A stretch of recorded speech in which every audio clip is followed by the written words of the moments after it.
my experience, doing research for the consumer part is easy, like in the B2C section, I'll say. But like, how do you research or how do you tackle that B2B part? Mhm.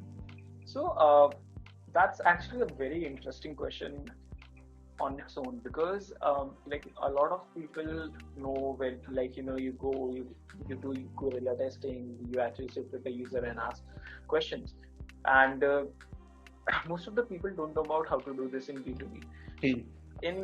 in case of, let's start with our riders. So for our rider partners, what we do is if every 2 weeks at least we are launching something. So whenever we have like identified the problem, and we are about to make something, we create the first cut. We invite every second Friday before this lockdown period, right? We were inviting these people in our offices, and like, having a conversation with them, giving them our prototype to actually go through the whole journey. We were giving them task based, uh, like, we are giving them task based flows, like, you have to do this how, and this is the app, like, you do it. And we used to figure out the usability issues a lot in that, and that's how we have been doing this for a very long time. So for the writer part, it happens like every 2 weeks on Friday, and that's how we learn. And obviously there is a incentive involved for them, like, they get paid for the time they spend with us, and this is the way of incentivizing them for this. Mhm. For our merchant part, we actually did a very so that when we were actually thinking about this part, and we were actually revamping the whole thing in the sushi, as we have talked about it. So we were revamping in sushi. We actually thought about, let's also solve about the all the legacy problems that we have with this system. And we created a discussion guide, and there are people who are always in touch with these guys, like always in touch with these restaurant people, right? For us, these are the area managers or the salespeople who are in touch, who actually onboarded them in the first place. Some of them are them, these people only, and some have changed, but these people are always in touch with them. So we actually reach out to them and ask, like, we want to go out and test with, merchants. And we did these research for a very long time when we were actually changing. Now we do it like every 1.5 months or so, and we actually have a discussion guide ready for that particular bit. And then we go out, we ask them questions, and there are obviously themes like what we want to learn and what is the goal of doing this whole research. And there is a whole procedure that we have created, that these are the guidelines. You can't go uh, don't do like more than 4 interviews a day. Don't do more than 40 minutes, and ask Mhm. relevant questions, ask follow-up questions, try to understand the pain points, why they reach out to support, and all those things. And then that's how we do it.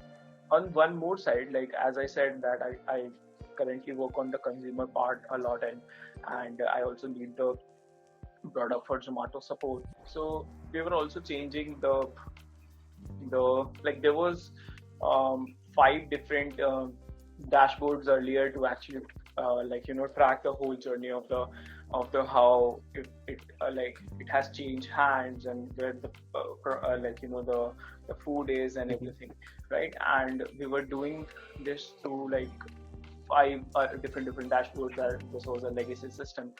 And when we started working on it, there were obviously business goals involved, that we wanted to bring the cost down, and have less people doing more the work more efficiently. And that's when we did research on the support side, and we actually got so many insights about how can we make it efficient by helping these people solve the customer's query in less time. Now that's what we call average handling time, and we were able to reduce it much lower. So this is how, and as I said, in these all visits, or getting people in our offices, they are not just product designers or the product managers involved.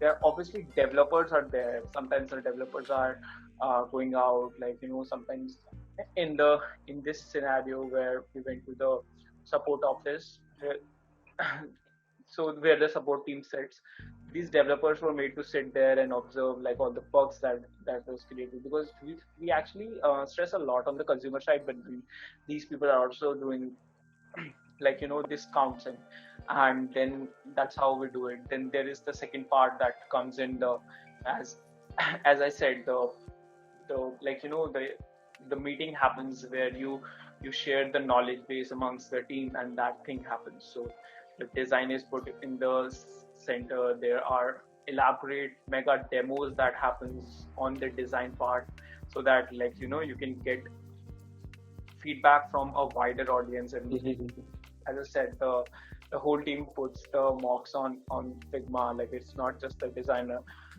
Like, sometimes the PMs put the whole mock on Figma, the flow on Figma, and then you can just critique it, add comments, and that way it's very good. Like, people do take ownership and design. That's pretty great, actually. Matlab, this is the first time I'm heard that developers go to meet people around them. Yeah, that's actually interesting. Because in the end, if you do not make them sit with the people, what ends up happening is your product quality goes down. And if you talk to the developers, they also care about that stuff, right? If you talk about these bugs are getting created, right? They know this, right? But then in checking off the things on their checklist, sometimes these bigger things miss the being in those things. So that's why it's very important, and I'm actually very proud saying this is the thing we are promoting, and the whole organization and the leadership team is actually supporting this. This actually solves a very big problem which developers have. Like sometimes my developers ask like user को क्यों चाहिए. Mm, yeah. And when they see this firsthand, their ownership goes up. Like, their onus on this particular thing goes up, because they have seen this happen firsthand, and then they can't say without do away with this thing, or then they are also committed towards building that next level experience. Okay, so now coming back to you, my question to you is that what excites you more, UX or the UI? So actually, for me, it has always been, I like the UX and UX research part a lot, right? Then the UI and the visuals, obviously. But I love doing UI and visuals. But if I have to pick one, then it would be user research, like figuring out the real problem, what is the motivation, and all the. This thing actually is something that drives me a lot. But we have a team which is very actually it's very good in terms of that every person does everything, right? So every person does everything, and then there are people who are good at a particular skill. That is, some people are very good with illustration, some people are very good with motion design, some people are very good with typography, some people are very good with layouts and everything. So they are obviously these experts, but then everyone does everything, and if you need someone's help, you just have to walk up to them. And nowadays, this is just about blocking half an hour on the calendar, and doing a Zoom call. One more thing that we do is we have this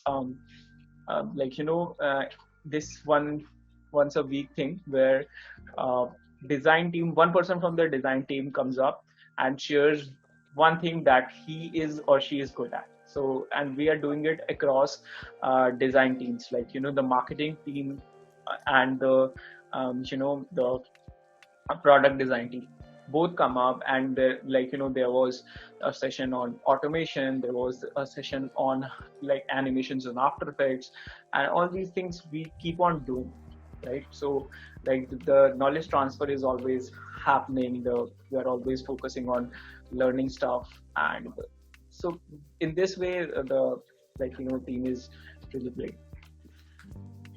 That's actually a nice thing that you guys do there.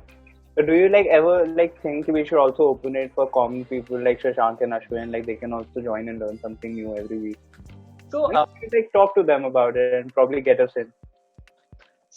we are actually always thinking about how can we get design communities uh, involved with our things. So huddle is one thing that we do every few months or every now it happens a little late, but uh, we do huddle quite a lot, that in where we actually have some speakers from outside and some internal products that we want to talk about, like with the design community, and we bring the community in, and do a showcase, talk to them, chat, Uh, and have some good food, great food, amazing coffee, and sit and chat with them. This is one such thing. Apart from that, we also do a few online things as well. Recently we did it was not from a Zomato side, but it was from a Zomato team side. That was, we were building a city on Figma. So that was like anyone can come, and there were some components on the side, and we had some vision of, so we started building it.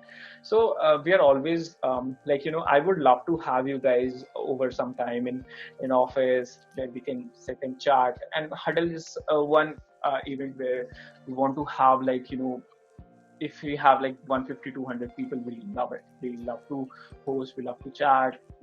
We are all about food, chat, and awesome designs. got it. Sounds good. Yeah, And I look forward to seeing you soon in your office once this lockdown opens.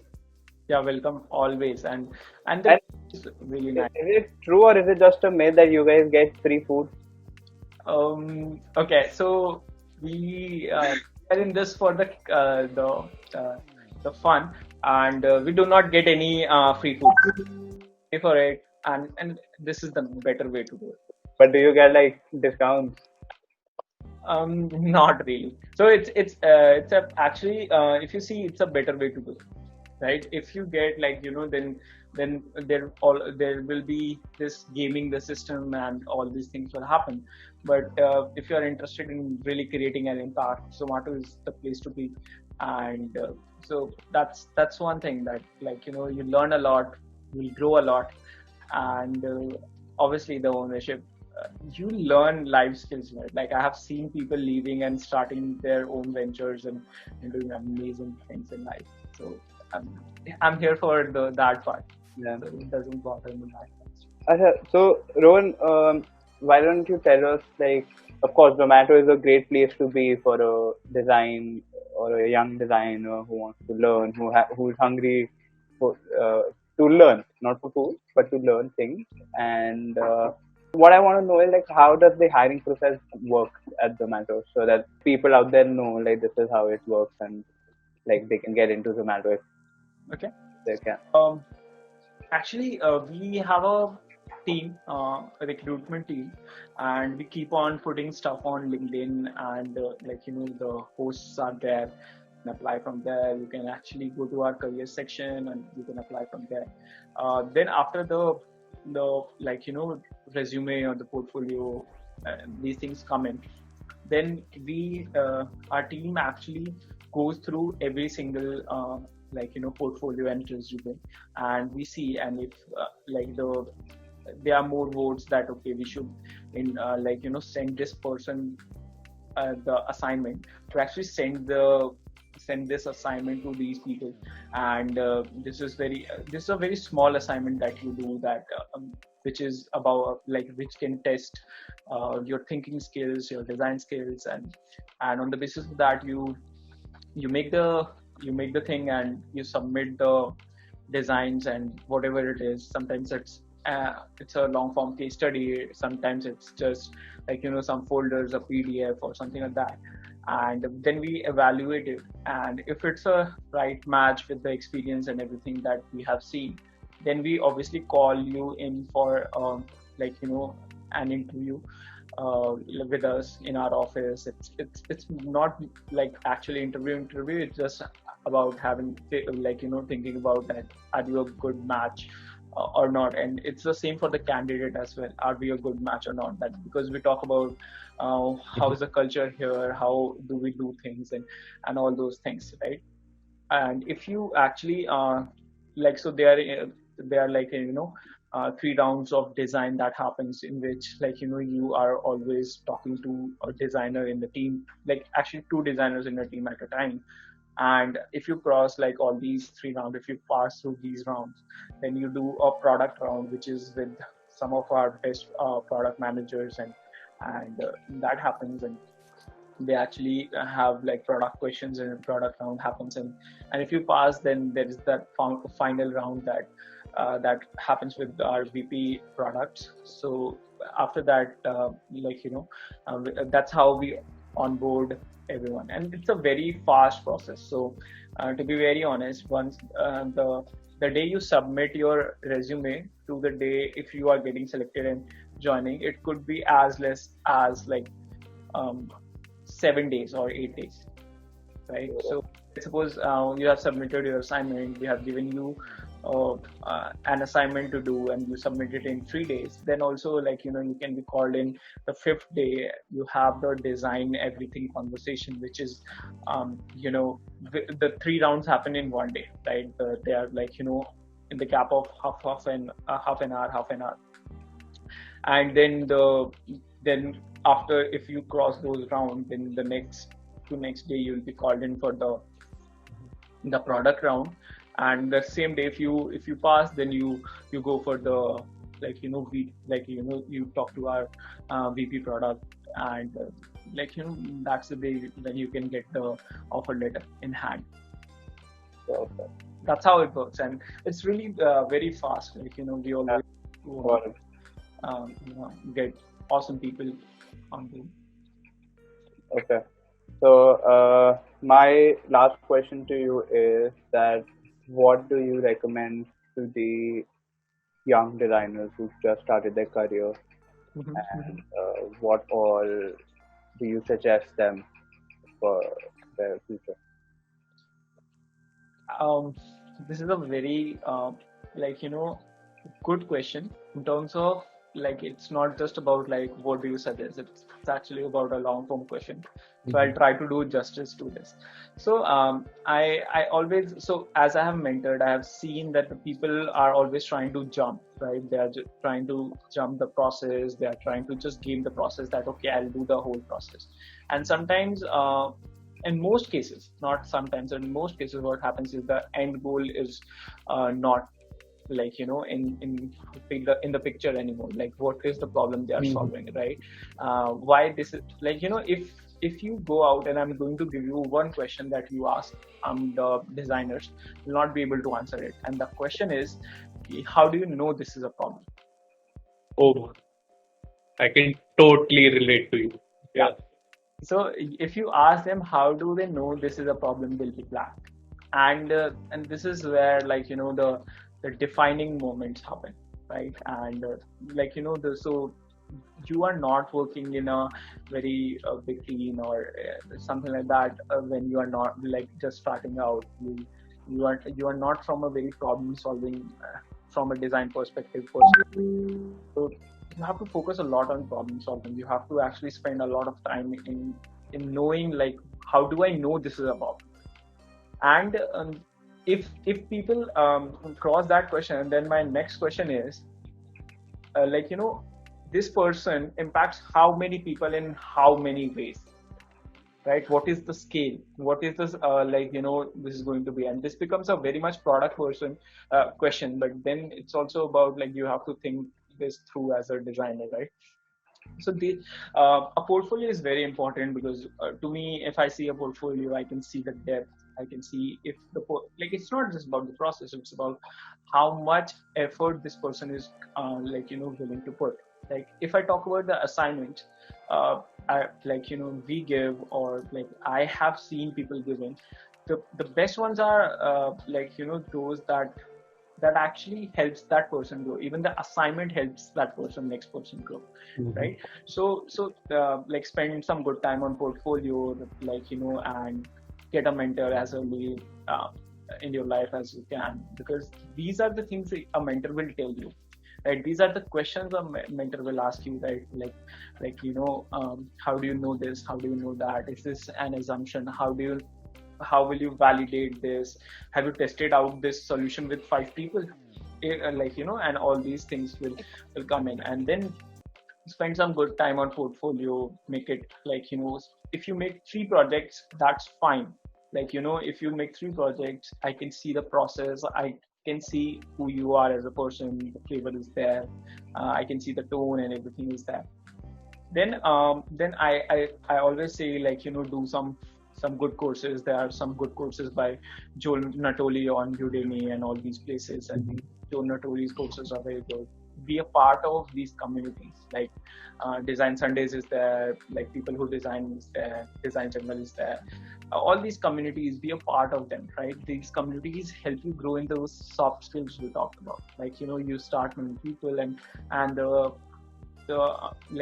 number of opportunities these things get you, it's a lot, and you can actually make good use of it. Then do some good courses, actually collaborate with some designers, try to help them, intern with some the best people in the industry, because that will eventually help you grow as a designer, right? And most importantly, care about people, care about users problem, and empathize with your team first, and then start. If I have to add some books as well, read some book. There are some good books, I'm not going to say Design of Everyday Things, because everyone knows these are some of the books you start with. Don't Make Me Think is another one. Then I obviously say this to everyone. There is this book called Talking to Humans, which is something that every designer should read. It's a very small book. It's a 90 pages long book, but every designer should read it. Then there is Just Enough Research by Erica Hall.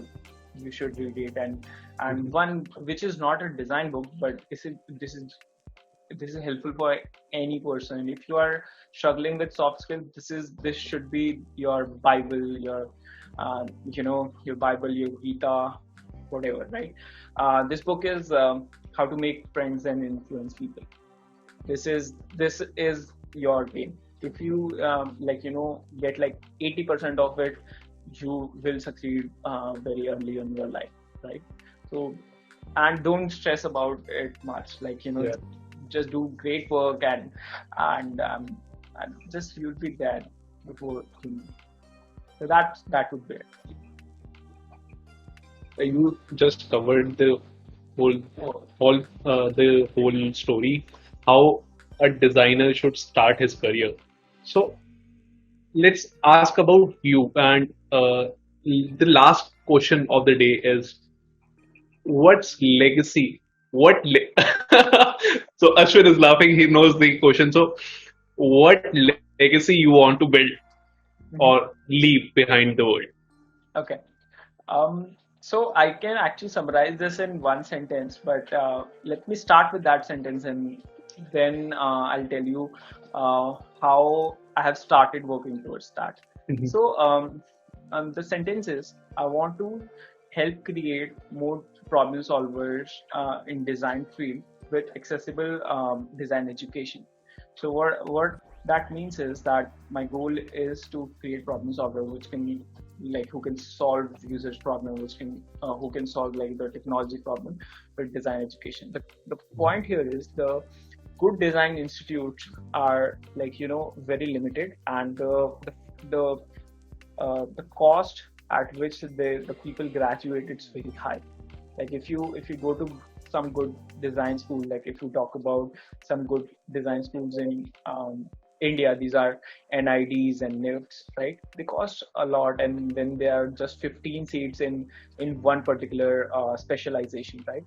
So the getting in is very hard. First thing. Secondly, the most of the stuff that's there, a few things are obsolete. I'll not say everything is obsolete, because it actually helps. But like as I said, like they don't teach you about working at high speed, working in teams, and like juries are very late, right? Like it takes 6 months and all those things. So that happens. And so I want to so the design as I am a person who is associated with a lot of design communities around the world, and I have experienced that you can grow a lot in design communities. You can get some good mentors, good resources, like as Shashank, Ashwin, you guys also know this, that people grow a lot in communities there. Like it could be the personal growth, it could be the design growth, and this can happen. So that's why I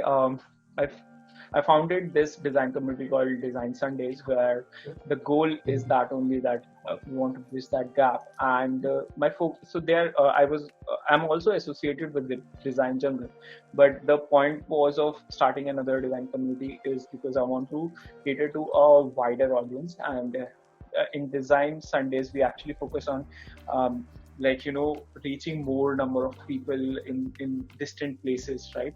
So what was happening when we were doing the design jungles early sort of setup, and as I have been talking to a lot of people, I travel a lot, so I have been giving talks around India. I have seen that the people are curious to learn, but as they are not getting enough good resources, people to guide, this is happening. So my focus is towards like scaling it, and like having something that everyone can learn if they are like actually willing to learn. And if for that we have to create chapters, that is the thing, we'll be doing that. So early days for Design Sundays, but yeah, a lot to do. But this is what I want to leave, that like as a legacy, that this becomes, so the people become so good at it that they understand that college is not the only way to get educated. You can learn anything in the world through internet, through like having like mentors like you, me, Ashwin, like so this is what I want to do behind. People want, like I want people to remember me because of this. So this is what I'm doing. Early days, but yeah. So I really feel like clapping for you right now. Perfect, perfect, bro. Thank you so And much for like really deep thoughts given into this. So that's really It was nice. so And like it was so amazing to talk to you, like for this 1 hour session, and thank you so yeah, thank you so much for saying this. Thank you, Ashwin. Like, yeah, thank you guys for taking this like initiative. I can't like stress on this, that a lot of people say that I want to do this, but having like the intention why they are doing this in the first place, who will be benefited from this, and having that helping thing. And you are very humble yourself, like I don't need to say this, right? But then this initiative is very big, and thank you. I like thank you so much for having me. I had a lot of fun talking to you guys, so thank you so much for having me. thank you Perfect. for coming. And we wish you all the best for your future Yeah, endeavors. And I'm pretty sure, like, the thought that you've given into what you want to leave behind, I'm pretty sure you'll achieve it very soon. I hope so. My Thank fingers are crossed for you. So, you so much. Thank you guys. perfect. Thank you so much. It was fun thanks. chatting with you. See you soon and in person. We'll share, have we'll have a few drinks. We'll talk. Let's And we'll eat ठीक है. sorry. Sushi. Yeah, we'll eat sushi. Start. Cool. Thank you guys. If you want to listen to our audio podcast, we are also available on Spotify, Apple Music, and Anchor. Thank you for listening.